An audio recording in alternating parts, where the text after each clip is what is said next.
Gary Sides, Vice Chair, and I'm also Chair of the Finance Committee. And I'm Melissa Merrill. I'm elected out of the District 4, Piedmont and Porter Ridge clusters, and I am the new chair. And I'm also on facilities and strategic planning, technology, and transportation. And we are very happy to have you here tonight. Drew Houlihan, Superintendent, welcome. I'm on all the committees. But again, welcome and thank you for being here. We appreciate it. Cindy Cutto, Union County Manager. I'm Frank Agmus. Richard Helms. Stoney Rushing, and I have 2 kids that you guys help out with, so I guess that's full disclosure, right? Jerry Simpson. Lance Simpson. Okay, thank you, everyone. That brings us to the approval of the agenda. Make a motion, we approve the agenda. Second. Okay, all those in favor? Aye. I'll ask the commissioners to approve the agenda. All in favor? Aye. All right. Okay, next we'll have the demographic student information and overview of the anticipated process for engaging with Dr. McKibben. So thank you, Ms. Mayor. I'll begin with that. And again, welcome to our Board of County Commissioners. I want to say at the very beginning, thank you to Ms. Cotto and her staff. We have been working since I've transitioned in as superintendent, meeting with Ms. Cotto several times and with her staff. And I just want to say a big thank you from our team to your team for partnering with us, for helping us and advising us, and for continuing to foster good relationships. We look forward to working with staff to staff, board to board throughout this current year and into the future. So I just wanted to say, take a point of privilege and say thank you. We thought it might be beneficial for all of you to hear briefly kind of where we are from an enrollment standpoint. Currently, we're in that quote unquote off year. Dr. McKibben typically comes in, from my understanding, and does a report for us that explains our enrollment update, demographic update, projected growth. We've engaged him again to come back in and do that very same thing for the current year. He'll be meeting on January the 31st with our facilities committee meeting to hear firsthand from our board exactly what it is, in addition to the normal scope of work that he'd like to do, or that we'd like for him to do. At the December 6th board meeting, our board approved a motion, a 4-part motion, and board members, if I get this incorrect, please chime in, that essentially asks us to go back and reevaluate where we were from redistricting in the past. We need to look at how any potential moves of enrollment and individuals who might choose to want to go back to their neighborhood school, is that even an option? Could we look at that as a school system? We also talked a lot about the idea of community involvement in this process. So the board has launched a Citizens Student Realignment Advisory Committee. These will be folks that are parents, community members that can sit down with our board and administration and advise us on any action that we might partake. Speaking from my end, I don't think we've put together a timeline yet. We've not even discussed that yet as a team, but we are going to take this seriously. We want to do this the right way. We need to look at our enrollment situation every year. You know, in a fast-growing county, this is something that's going to impact us year over year, and especially. So, Ms. Hunt went out a brief overview as to where we are with our current enrollment. I think that Dr. Houlihan's taking care of it fairly well. One of the first things that we're going to need Dr. McKibben to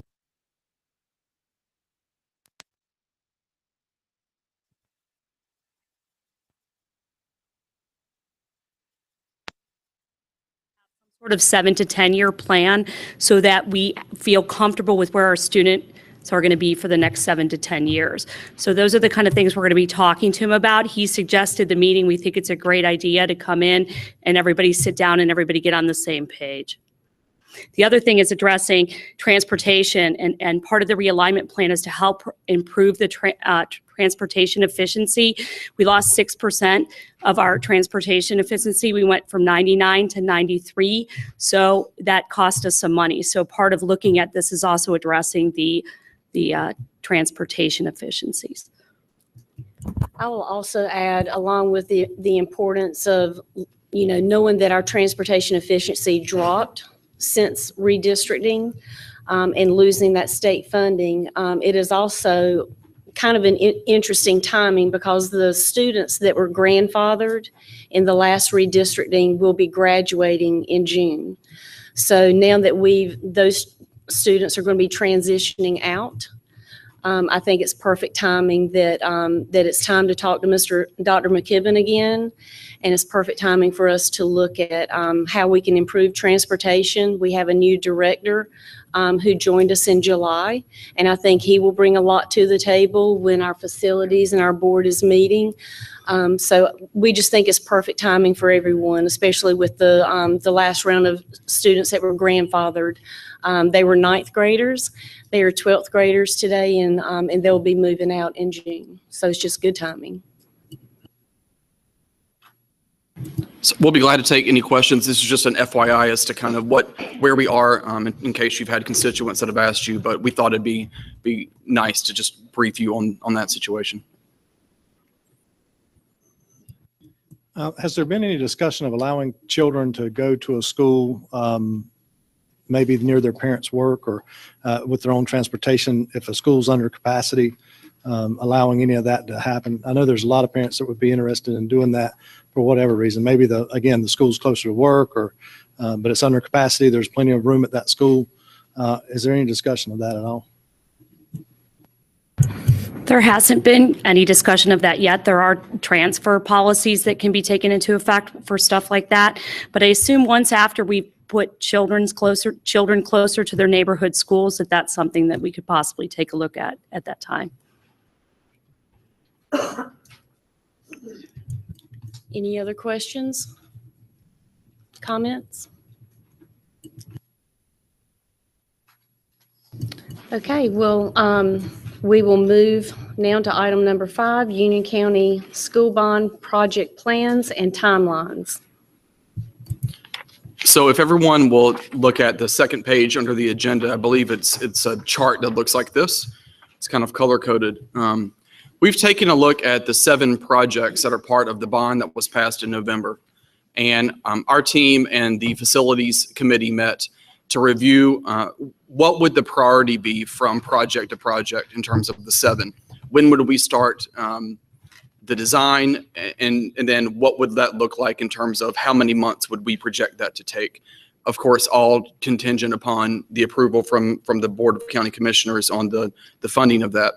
And so this is a one-pager that kind of gives a draft narrative overview of the scope, as well as the projected timeline that our board approved at last week's board meeting. This also falls in line with item number 6, which is on the county side, the financing end of it. So this is at a glance, the 7 projects, our priority list in terms of what should be funded and begin first versus what should be taken care of 7th. Ms. Heintel, would you like to add? I think that about covers it, but you'll note that everything begins within a 6-month period. So even though we've ranked the 7 projects by order of how they start, it really is a very tight time frame to get them all going. The biggest project is the Sun Valley project, and of course that's the one that's going to take the longest time to be completed. It's about $24.5 million of the total $54 million bond, so that goes out the furthest.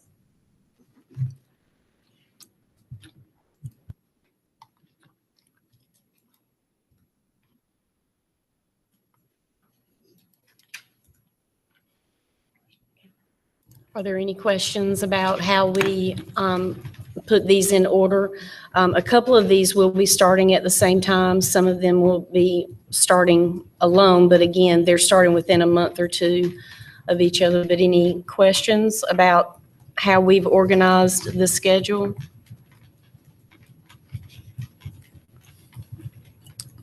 Yeah, the only question I would have is with Sun Valley, there is a vast range of projects within that Sun Valley project. Will all of them be undertaken at the same time? Cafeteria has always been identified as a real priority. Is that something that could be taken care of sooner than later? I mean, how did you come up with it? We did discuss that at the facilities committee, and that is something that we're looking into. We agree that the cafeteria is a particular problem given its core capacity right now. And it's something that we're going to continue to discuss as the architect goes through the plans to see if there's things like the cafeteria and other things that we can start sooner than the other ones. But we hear you.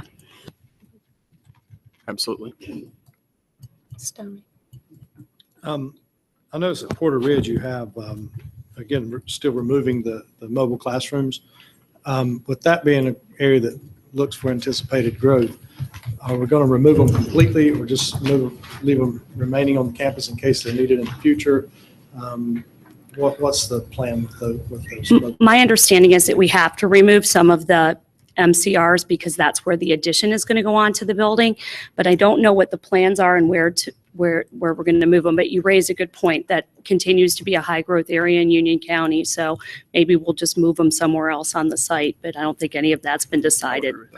Pardon? I said I would agree with that. I mean, we'll have to evaluate it.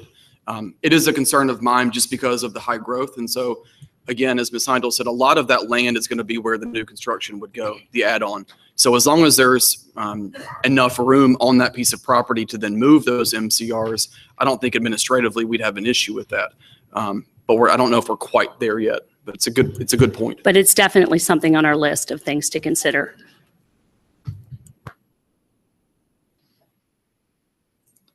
Any more questions or comments?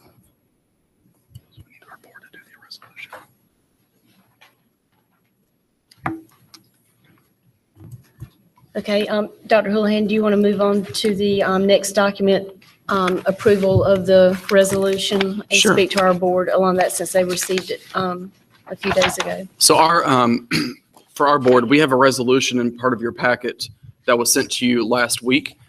The county staff and our staff met together before we went on winter break and looked at the potential financial modeling of the bond, which ties into number 6.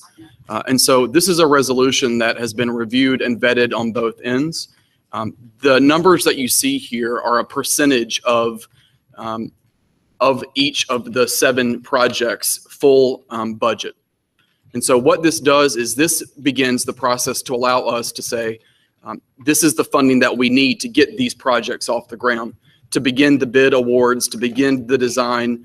It does include soft cost, but as the BOCC continues to segment the different costs along the way, all of those soft costs will be included as well.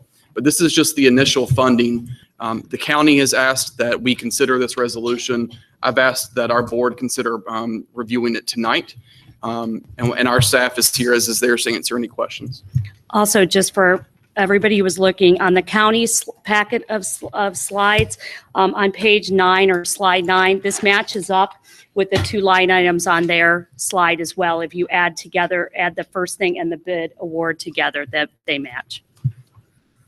And Ms. Cotto, correct me if I'm wrong, and I believe the idea was our board would need to approve this resolution before the Board of County Commissioners could consider any action. That's correct.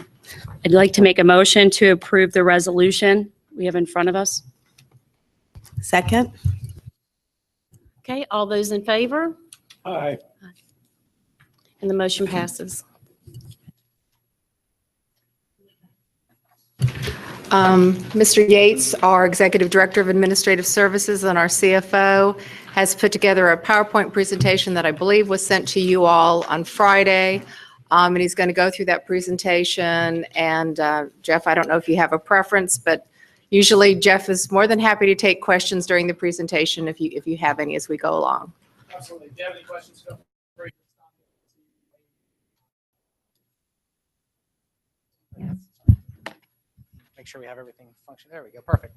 Okay, so as Cindy mentioned, my name is Jeff Yates. I'm the CFO at the county.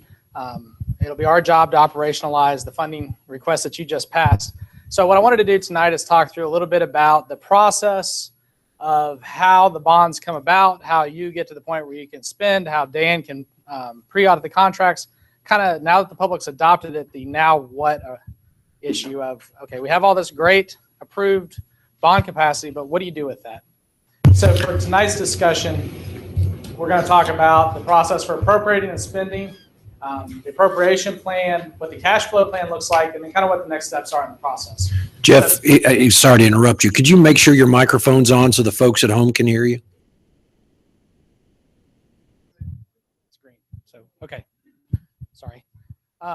So what I wanted to talk about through that process is, again, kind of going back, is the appropriation, how the appropriation flows versus the cash flow plan. Because I think there's a little bit of confusion when you talk to folks about how those bond funds are going to flow to the schools to allow you guys to do the projects and build the projects, and how the county is going to afford it, how we go to the bond market to access those funds and actually put into place what the voters approved. Because if you remember, the referendum was about authorizing the Board of County Commissioners to issue general obligation debt, which is tax-backed debt, for the purposes of building, in this case, building about $54 million worth of school projects. If you remember, there's also a library in there, and there's also SPCC projects. So that's kind of what was authorized by the voters. So I think it's important in this case to note that there's a difference then between appropriation and cash flow. And I kind of gave you, it's a two-step process. The appropriation, as you adopted tonight, that resolution, and I'll show you where that fits in just a second. But when you're looking at appropriation, appropriations provide the legal authority for you to go ahead and enter those contracts. You've heard Dan talk about pre-audit. Well, what appropriations do is allow you to encumber or commit the school system to those contracts. And he can't pre-audit, for instance, without appropriation from the Board of County Commissioners, and then without you as a board allowing him to do that. So the appropriation piece just says, you know, there's a promise to pay, there's authority to pay, authority to encumber or to bind the school system into that. Appropriation can be done with anticipated revenue. So when we come in a few minutes, we talk about the next steps, what you'll see is the Board of County Commissioners will need to also appropriate that funding to you as you requested tonight. That allows them then to estimate the bond funds, say we're going to go and issue the bond funds, and then allow you, based on that estimated revenue, to spend. Okay, that's different than cash, because we'll talk about cash in a second. But that's the legal authority. So appropriation really deals always with legal authority, not necessarily with cash. You don't necessarily have, you should have cash in the bank for appropriation, but it really deals with that anticipated or estimated revenue component and then the legal authority to do that. Now, when you talk about cash flow is actually where the rubber meets the road, where you're going to issue those contracts, you're going to get bills in for those. The process generally works that Dan will issue checks. He'll send us copies of his checks plus the invoices. We'll compare those to the what we have as approved by the Board of County Commissioners, and we'll wire the money back to the schools, usually within a day or two, Dan.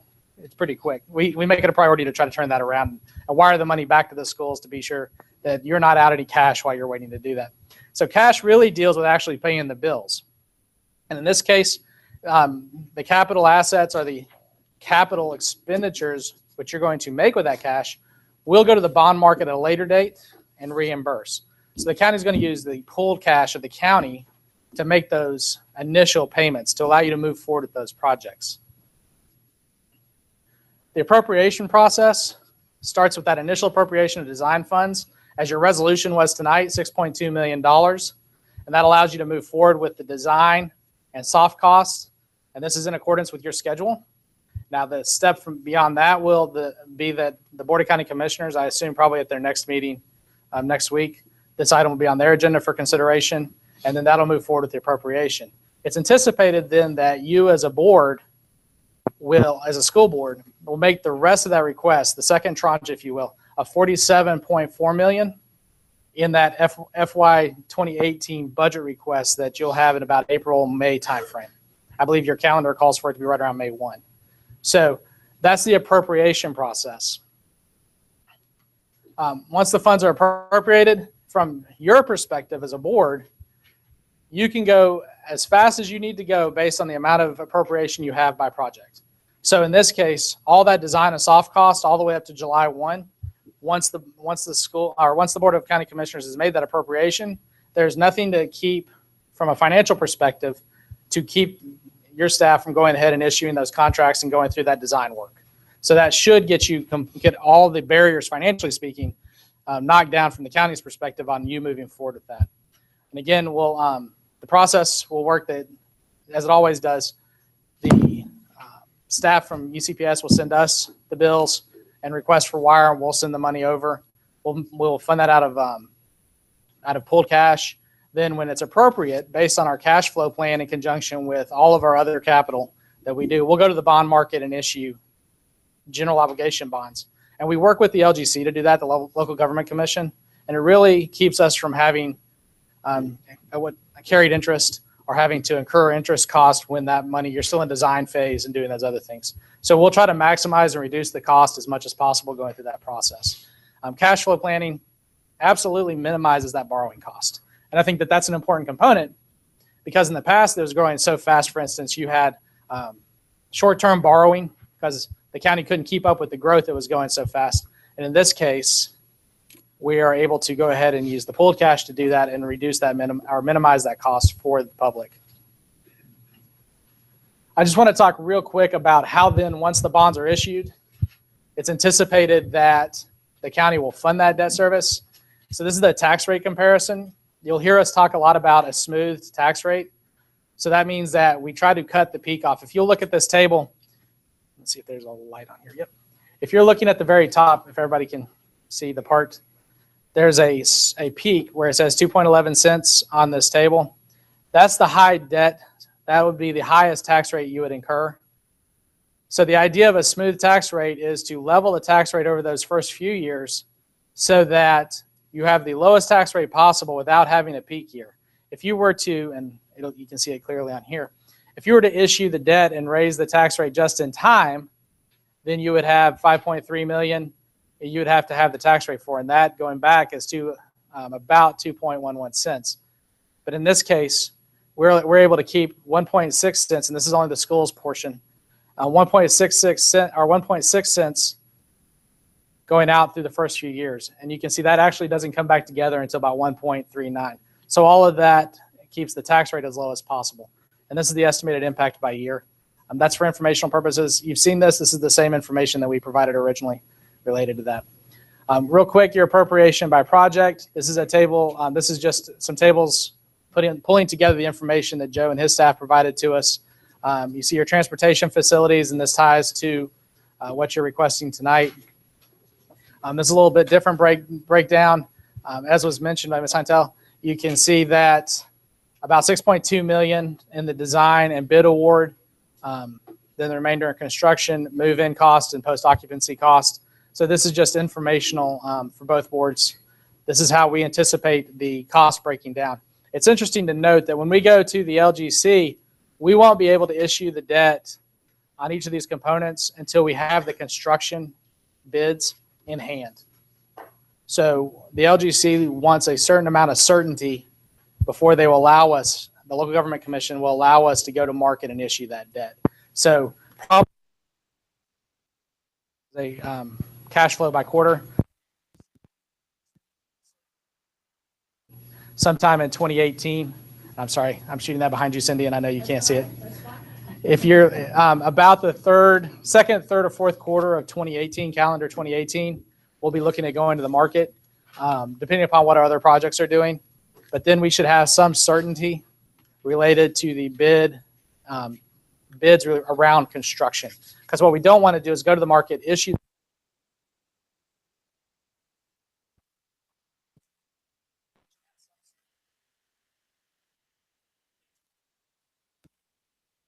to be sure that even if a construction bid comes in higher than anticipated, then we can deal with that at this point. But once we go to market and issue that debt, we're kind of landlocked into that process. So I want to be sure we provide maximum flexibility from a planning perspective while keeping you moving on the schedule. So this is the information that's been provided by your staff. For us, we actually have it by month, but I felt looking at it by quarter gives us a better view of how it's going to work. And as you can see, it kind of peaks at about 8.6 million, or almost $8.7 million in that one quarter. With that, the next steps, appropriation of the first tranche, that's that $6.2 million related to your resolution tonight. This will schedule on the Board of Education. Monitor and analyze the cash flow to determine the appropriate timing. as you'd imagine. So we have a good handle on where we're going to be and how much we need to keep for operations and those kinds of things. So we'll be continually monitor that, and then we'll go ahead and start the process with the LGC. Again, all of that from your perspective goes on behind the scenes. So after you've appropriated and the board of county commissioners has appropriated the money to you, there's nothing to keep you from moving forward with that as far as your appropriation goes. All this will go on in the scenes back behind it to be sure there's cash in the bank when you actually, when we go to cut those checks. The BOE then it's anticipated the second tranche of that funding will come through the 2018 budget process.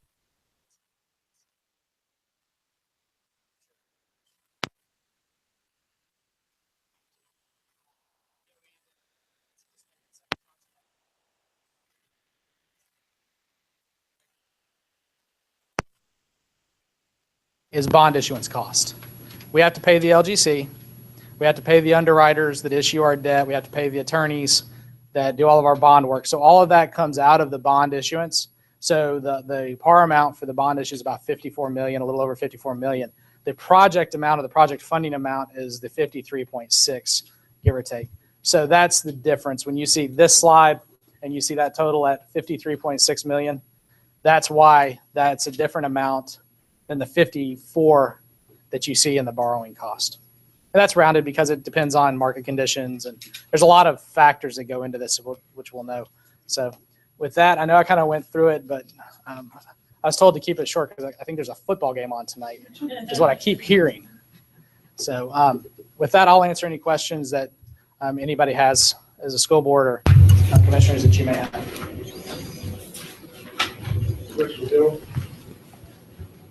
Jeff, I have a question. How much, if any, of this collection of projects will we pay sales tax on? With the new sales tax rules, that's a very good question. Ideally, and we've had some conversation as a staff about this, we don't have everything prepared for you, but conceptually the way it would work is we're tax exempt, you are not. So in the past, what you have done is sign the property over to the county, the deed.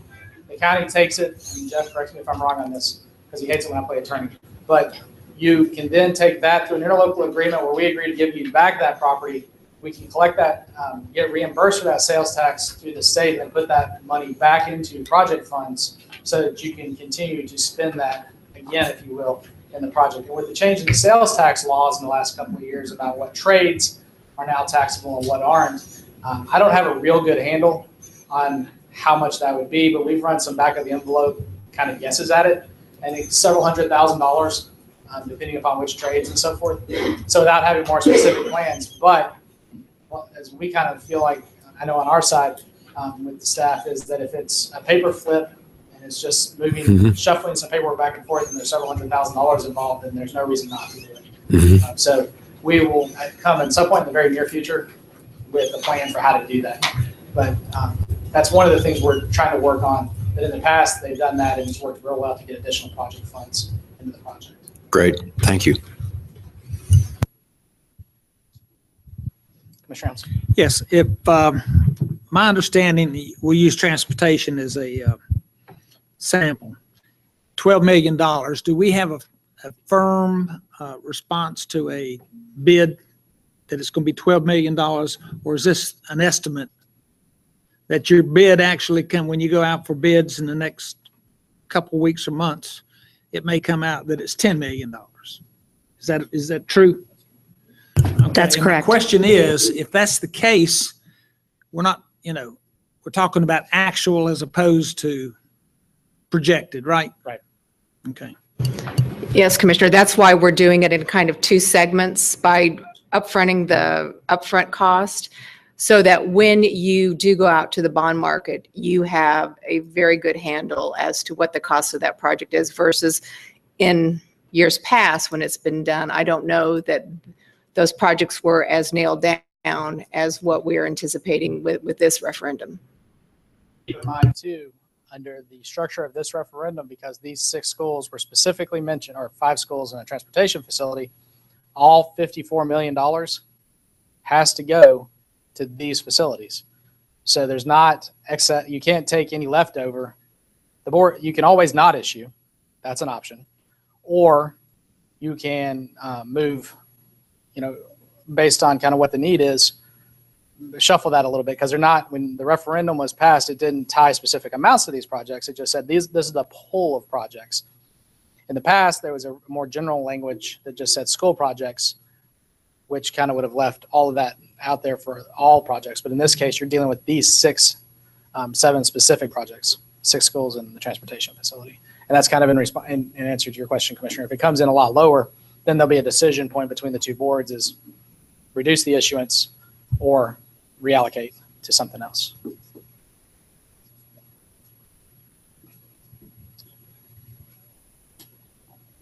Are there any more questions or comments? Well, when you said reallocate, you mean they have to be reallocated to those specific schools? In other words, if there's another capital project anticipated on down the road, that might be accelerated for that school. Is that what you mean when you mean reallocated? You have to stay at these 6 schools plus the transportation facility with that funding. So if I remember right, I think Western Union is the last school on the list. So Yes. you got down, you did all the other projects and hadn't done anything at Western Union, and there was $1 million left after all the dribs and drabs came in.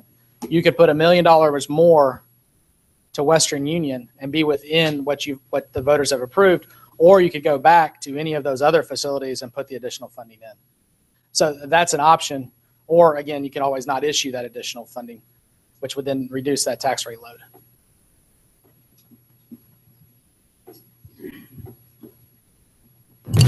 Any other comments or questions?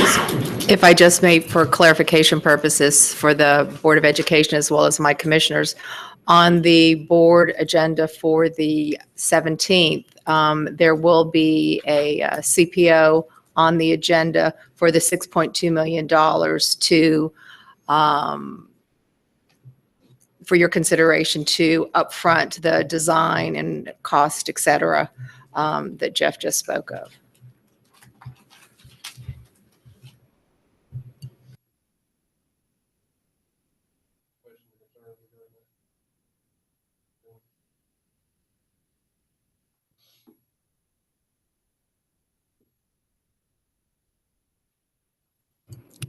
Okay, I think, yes, thank you, Mr. Yates. And that brings us to number 6, bond issuance appropriation schedule to be presented by the county. Oh, sorry about that. That takes us to the charter school funding.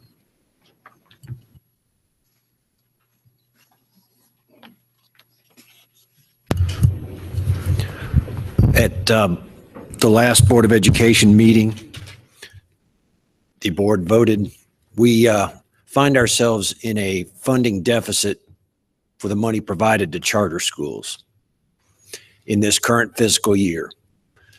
As you recall, the local funding follows the children. And as they are reported through Union County Public Schools Finance Department to the county, we are, of course, responsible for paying them their due funds, rightly so. We find ourselves in a deficit. There's a sheet in your packet, a deficit of $2.5 million, 8,000 and change. We are proposing, in order to meet that obligation, that money that we had previously budgeted 2.7 for the replacement of teacher and administrators' laptops be transferred instead, with your permission and concurrence, towards that charter school funding obligation.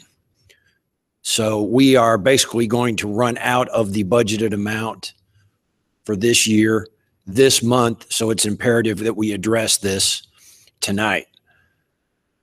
Charter school growth in the county will be a continuing issue that we will, I assure you, as chair of the Finance Committee, scrutinize as closely as possible in our next budget. We have 2 new charter schools this past year. We have a total of 15 that Union County students attend in both Union County and Mecklenburg County, and probably other counties as well, right, Dan? So it is up to us to meet that obligation as the way the law is written.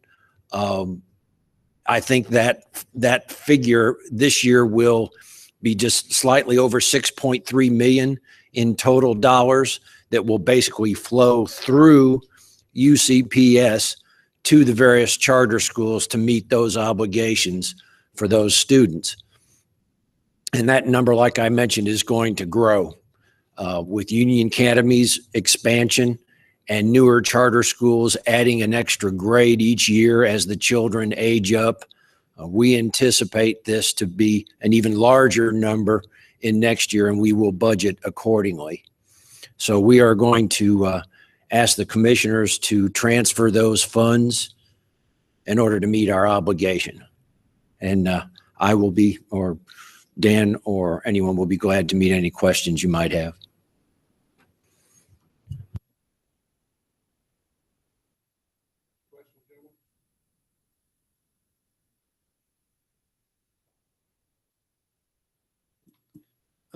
With charter schools and what we're doing with the charter schools, in years past, it's been, I remember back in 2003 or 2004 when UA first started, Walter Bickett was, the new Walter Bickett was being built, and we had the old Walter Bickett. And I asked that at that time that the public school system look at working with UA to help them with that old facility, renting it out, leasing it out to them, doing something of that nature.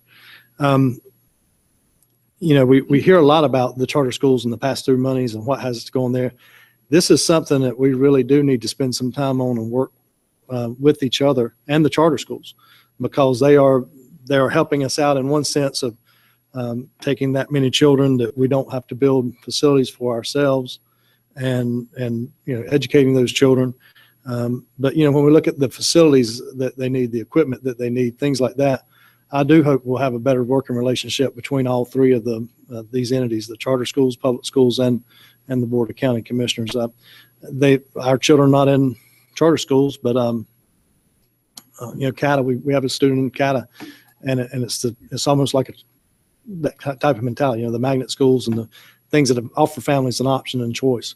And so I would hope that everything that we do would be toward a better working relationships with these entities.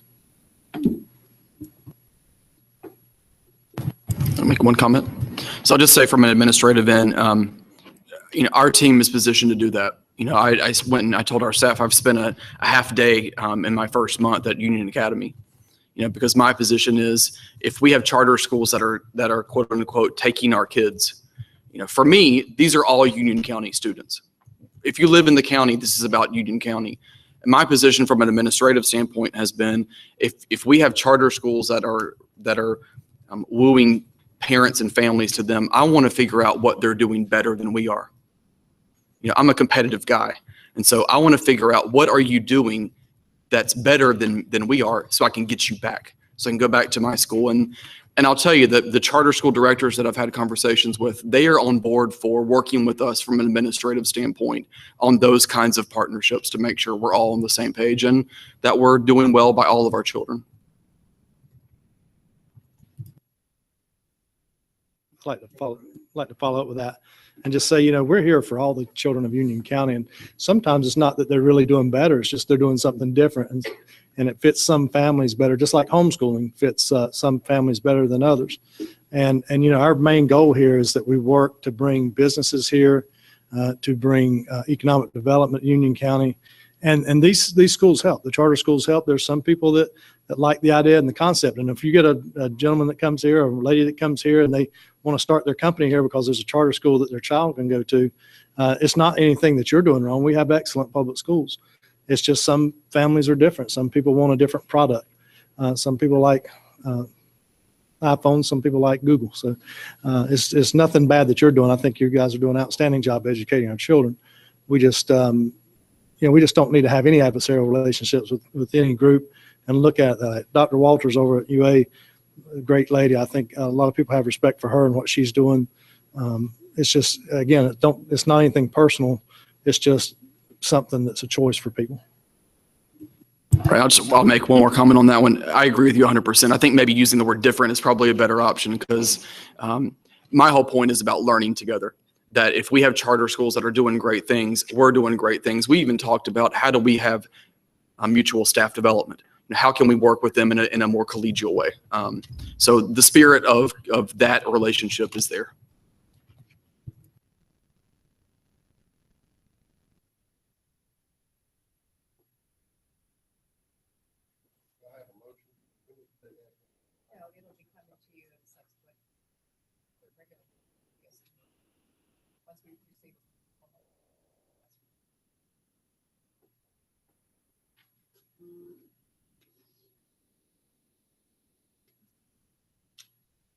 And I'm sorry, Mrs. Cotto, this is going to go to the commissioners on the 18th? On the 17th. 17th. Mhm. 17th. Okay. Have we received and I should know this and I don't, have we received a formal request from you all, or was this the formal request this evening? I don't know if staff, if Dan, we've sent a formal request to the county staff yet, have we? No, we haven't. Okay, I think this was the request, so. Okay. If we can get just a follow-up to that with the specifics, and then we can place it on Sure. our board's agenda for the 17th for consideration. Okay, we'll get it to you.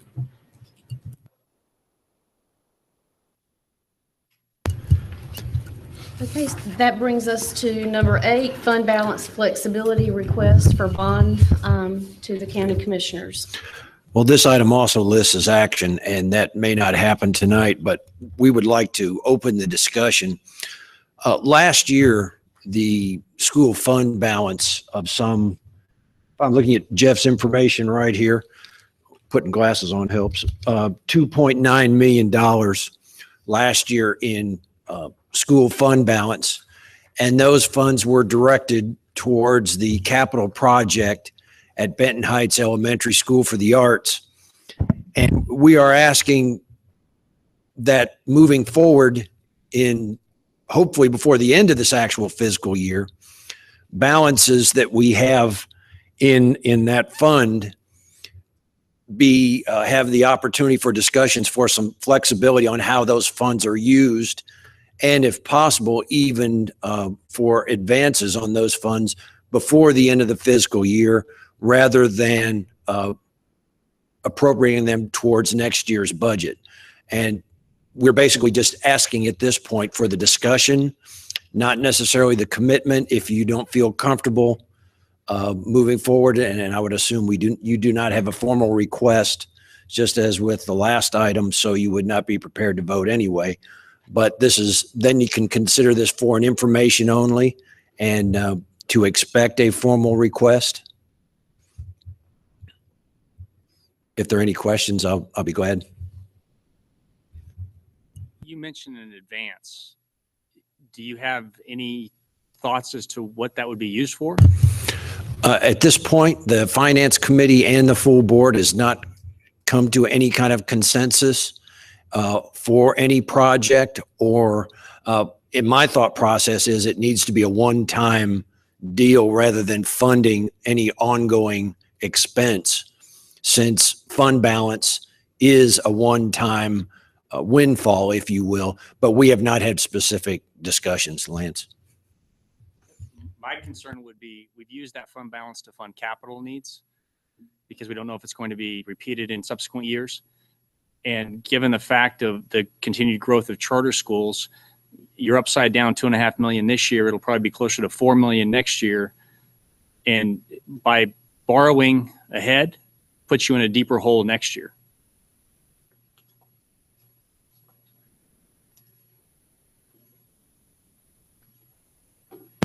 Well, again, I certainly understand the thought of the timeline. If we could have flexibility that it not be tied to a specific capital project, just as you said, it may be ongoing funds needed towards charter school funding or anything like that. But if the Board of Commissioners does not feel comfortable with advancing before school year and feels more comfortable moving into next year's budget, so be it. Just to be the request that's coming before you is for next year, is funding flexibility on the fund balance. It's a lot of fund for next year and going forward, not in advance for this year. Our motion and what the board passed was asking for flexibility next fiscal year. He mentioned an advance to this year, though. No, that's not what the motion was. It's basically, and Commissioner Simpson, that's one of the things we talked about in our meeting. We just want to be able to look at our budget and figure out where we feel it would be best. And charter school payments was something that came up. It's just, it would be nice for us to have the flexibility to determine where the money goes. And that's it. And, you mentioned the Walter Bickett project, and that was one where you and I and Commissioner Helms had gone and visited that school. And, not only, when we talk about the flexibility and the funding, and one of the reasons that we looked at doing, that project and specifically making sure that that project got completed was, we have constituents too, and they're concerned about those schools that are not getting the things that they feel like they should. And I would hate that if we, that we have a project that we've been promising or that people have been looking for, that we didn't complete it because of something like this, and then we had to find the money to do it. So, just as you are asked by the parents, we are often questioned by the parents as to what our decisions are. And that does give us some ability to ensure projects like that get completed. That brings up a good question. I want to make sure I'm clear on the appropriate protocol to continue or follow up with any questions of your staff and of Jeff. So along as this fiscal year develops, we can have a feel for what that fund balance might possibly be, as well as anticipated county revenues for next year. In our budget discussions, what would be the best method to have those lines of communication?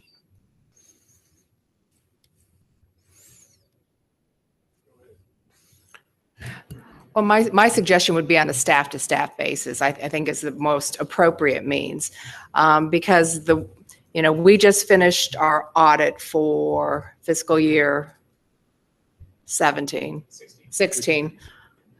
fiscal years. And so the fund balance that has been established based on the school's tax rate, we typically, what we've done in the past is we apply in your fiscal year 18 budget towards capital projects.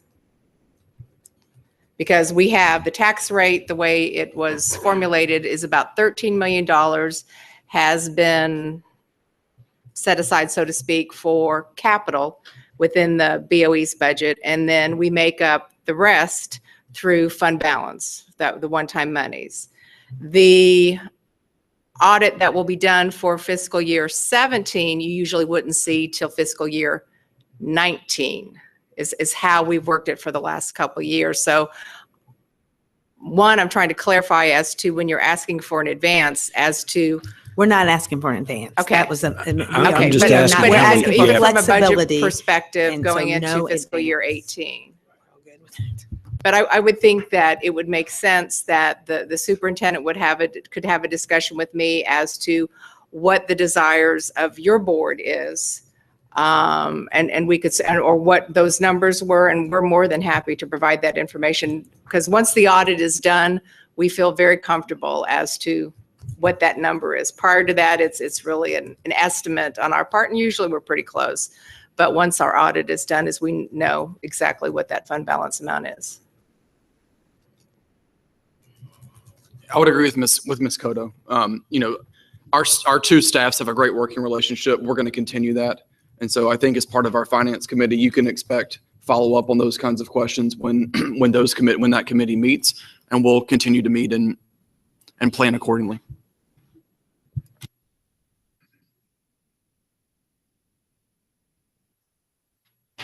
Okay, if there aren't any more comments or questions, that brings us to the budget preparation calendar. I'm not sure if you have that information in your package, but let me just hit the highlights.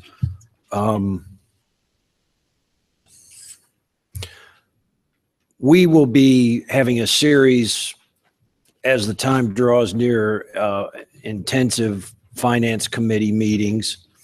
And we have planned to have early in April another joint Board of Education, Board of County Commissioners meeting with as much of a budget framework as we can have.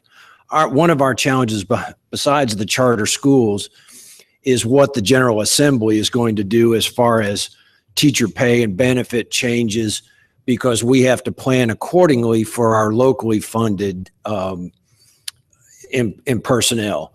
So that's a little bit of a challenge when the General Assembly doesn't decide on their final budget till August. We have to submit ours in May. So that makes it real interesting, as I'm sure you face some of the same challenges. But did want to give you a feel that we do have a commitment for another joint meeting in the process. We have also, unlike the past, set an aggressive final delivery date, and by statute required to be delivered to the county by May 15th. Our goal is to deliver that May 1st, which I believe is the same night of a county commission meeting, and have a very smooth process. So we'll just wait for staff to fill in the blanks as far as a meeting date in April. We were just hoping that would happen before our April 18th work session. I know that our board is certainly appreciative, as well as our staff, for your commitment to get that to us much sooner than what you have in the past. It will certainly make the budget process much smoother on both of our parts. So I know that this board certainly is in favor of that joint meeting early April. And again, we appreciate your willingness to get that to us sooner.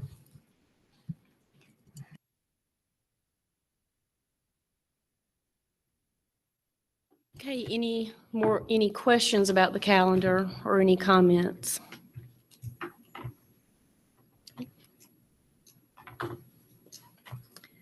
Okay, well, that actually brings us to number 10, unless there are any comments.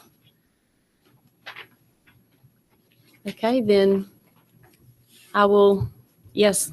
I'd like to say that, one, we appreciate, I think all the commissioners appreciate the opportunity to get with you. Also, very important is, I know that there's more communication between this board than it has been in the last 4 years. We all individually hear from respective board members, and I think we've got an opportunity to have the best working relationship we've had in years, and I appreciate very much your intent. We had conversation about that just before the meeting, Melissa, and so thank you very much, and I look forward to working with you.